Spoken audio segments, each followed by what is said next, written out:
बोला जाइए, भागा चला गया वो। अब इसने रात में जल्दी से पत्नी को जगाया कि देखो देवी इतने जल्दी मंत्र सिद्ध हो गया, हमको पैसे चढ़ा के चला गया कोई, अभी तो आंखें बंद करके जप रहा।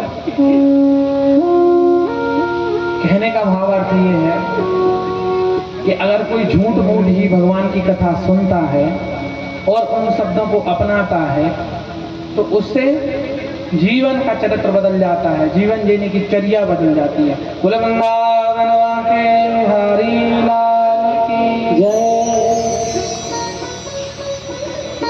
जब भगवान विराजमान थे मैत्रेय और उद्धव जी के साथ एकादश स्कंद का जो गूढ़ रहस्य भगवान ने बताया,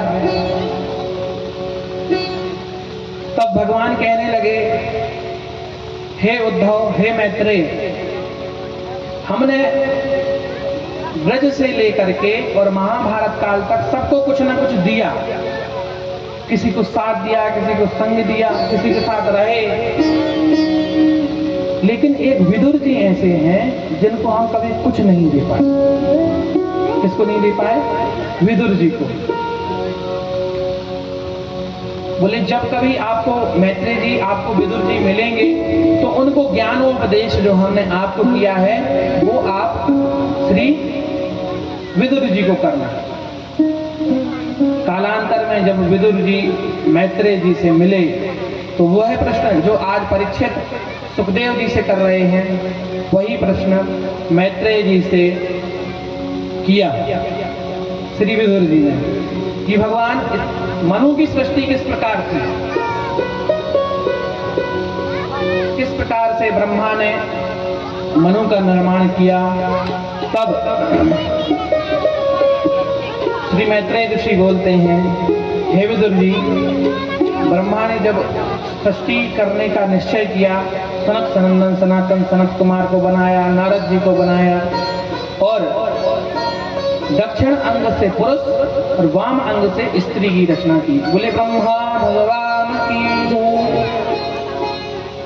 दक्षिण अंग से पुरुष जिनका नाम हुआ मनु, वाम अंग से कन्या जिनका नाम हुआ शत्रुपा, और उन्हीं से सृष्टि का विस्तार हुआ। मनु शत्रुपा की 3 संतान, 3 पुत्रियां, 2 पुत्री, 5 संतान। पुत्रियों का नाम आकुति, देवहूति और प्रसूति। क्या क्या नाम था? आकुति, देवहूति और प्रसूति। 2 पुत्र थे जिनका नाम था प्रियव्रत और उत्तानपाद। क्या नाम था? प्रियव्रत और उत्तानपाद।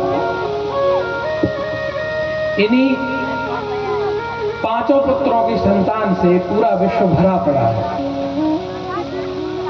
जिनका ऋषियों के साथ कालांतर में विवाह हुआ।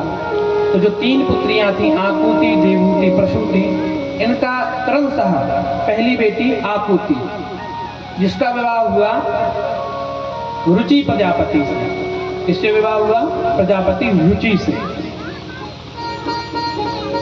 इनकी 2 जोड़ा उत्पन्न हुआ। मनु महाराज ने जब आकुति का विवाह किया तो एक शर्त रखी कि जो भी लड़का होगा उसको हम अपने साथ लेकर के जाएंगे। तो जब 2 संतान हुई, जोड़ा उत्पन्न हुआ। देखिए यहाँ पे प्रकट हुआ लिखा है, तो एक का नाम रखा गया यज्ञ, दूसरे का नाम रखा गया दक्षिणा, कन्या का नाम रखा गया क्या? दक्षिणा, और पुरुष का नाम रखा गया यज्ञ। तो यज्ञ को लेकर के मनु महाराज अपने पास चले आए। कालांतर में क्योंकि ये दोनों उत्पन्न थे, एक माता पिता से तो थे लेकिन उत्पन्न थे, जिस प्रकार से ब्रह्मा जी से मनु शत्रुपा उत्पन्न थे उसी प्रकार से यज्ञ और दक्षिणा उत्पन्न थे।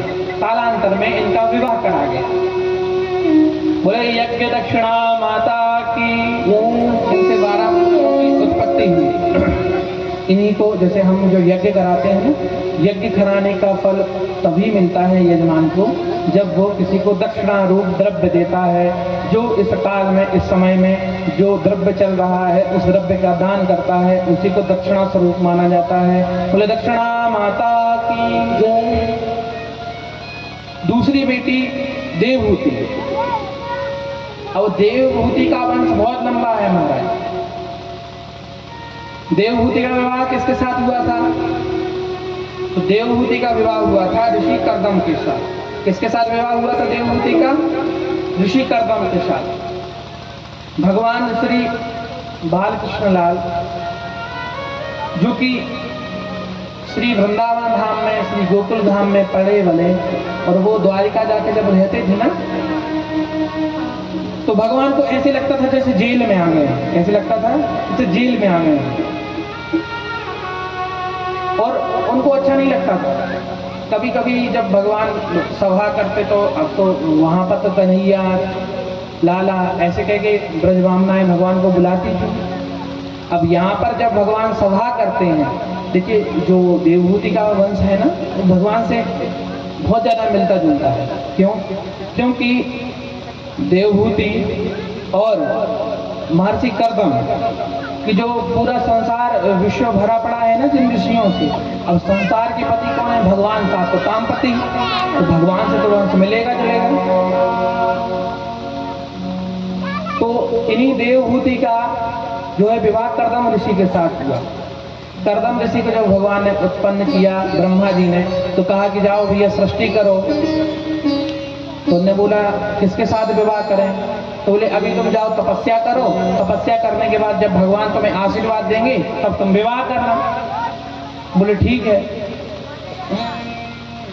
तो कर्दम ऋषि तपस्या करने आ गए, सरस्वती नदी के किनारे तपस्या करने लगे। तपस्या करते करते 12,000 वर्ष बीत गए, और जब घोर तपस्या से भगवान प्रसन्न हुए तो भगवान नारायण सामने आकर के खड़े हो गए। बोले नारायण भगवान की जय। भगवान आए तो अब कर्दम ऋषि को क्या मांगना था कि भगवान हमारा विवाह करा दो। तो ऋषि ने बोला 12 साल तपस्या की, 12,000 वर्ष तपस्या की, और अगर भगवान से कहेंगे ब्याह करा दो तो भगवान कहेंगे बताओ ये कैसे बाबा है, 12,000 वर्ष तपस्या कर रहे हैं और मांग रहे हैं कि विवाह करा दो, कि विवाह कराने डोल रहे हैं।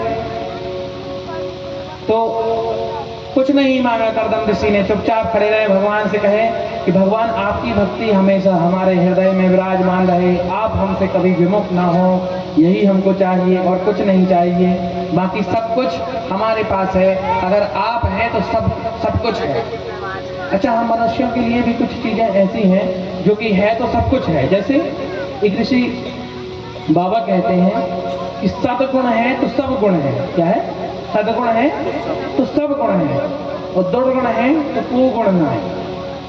अगर दुर्गुण है तो कोई गुण नहीं, सद्गुण है, सबके लिए सद्भावना है, कोई झूठ नहीं बोलता, वो क्या है? सब गुणों से संपन्न है। और अगर 100 प्रकार के गुण हैं और एक ही अगर दुर्गुण है ना, तो उससे पूरा जीवन खराब हो जाता है। इसलिए सद्भाव से सद्गुणों में रहना चाहिए। कर्दम ऋषि कुछ नहीं बोले, बोले भगवान आपकी भक्ति मिल जाए यही बहुत है हमारे लिए, हमें भक्ति के अलावा और कुछ नहीं चाहिए। अच्छा, भगवान की भक्ति ही सर्वोपरि होती है। भगवान की भक्ति कई प्रकार की होती है ना, गोपियों ने कई प्रकार की करी है ना। उद्धव जी भगवान को शासक मानते थे, मित्र मानते थे। माँ यशोदा भगवान को क्या मानती थी? पुत्र मानती थी। गोपियां अपना सखा मानती थी, तो उनकी भी तो भक्ति हुई ना, उनको भी भक्तों में गिना गया।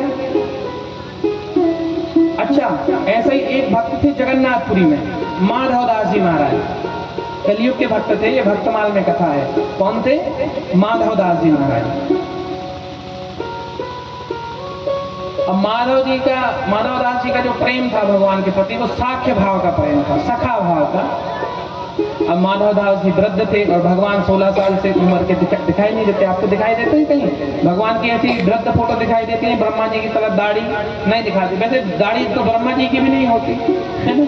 लोगों ने बाबा बाबा बाबा कह करके ब्रह्मा जी को वृद्ध कर दिया। वैसे ब्रह्मा जी भी 16 वर्ष से आयु से ज्यादा दिखाई नहीं पड़ते वेद शास्त्र के अनुसार।